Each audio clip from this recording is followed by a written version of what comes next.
ప్రకృతిలో సహజ సిద్ధంగా ఏర్పడ్డ ప్రతి రాయికి ఒక రూపం ఉంటుంది.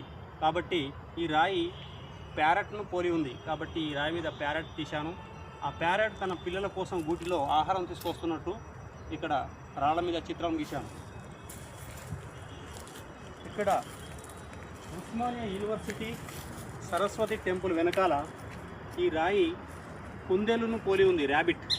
ఇక్కడ కుందేలు చిత్రాన్ని వేశాను. రాయిలో రూపాలు దాగి ఉన్నాయి, రాయిలో స్వరాలు దాగి ఉన్నాయి, రాయిలో సంగీతాలు దాగి ఉన్నాయి, రాయిలో నిశ్శబ్దాలు దాగి ఉన్నాయి, రాయిలో చిత్రాలు దాగి ఉన్నాయి.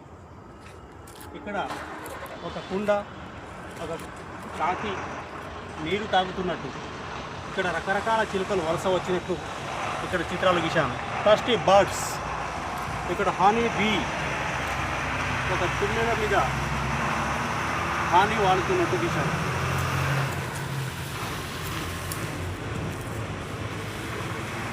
ఈ రాయి ఆకారం ఒక జింక అడవిలో నీరు తాగుతున్నట్టు ఈ రాయి ఆకారం ఉంది. రాయిలో రూపం ఉంది, రాయిలో ప్రాణం ఉంది, రాయిలో స్వరం ఉంది, రాయిలో శబ్దం ఉంది, రాయిలో సంగీతం దాగి ఉంది. ఈ రాయి ఇక్కడ ఒక పులిని దాగి ఉన్నది. ప్రతి రాయి విలువైనదే. ప్రకృతిలో కళను గుర్తించండి, కళాకారులను ప్రోత్సహించండి. ఇట్లు రాక్ వెంకట్.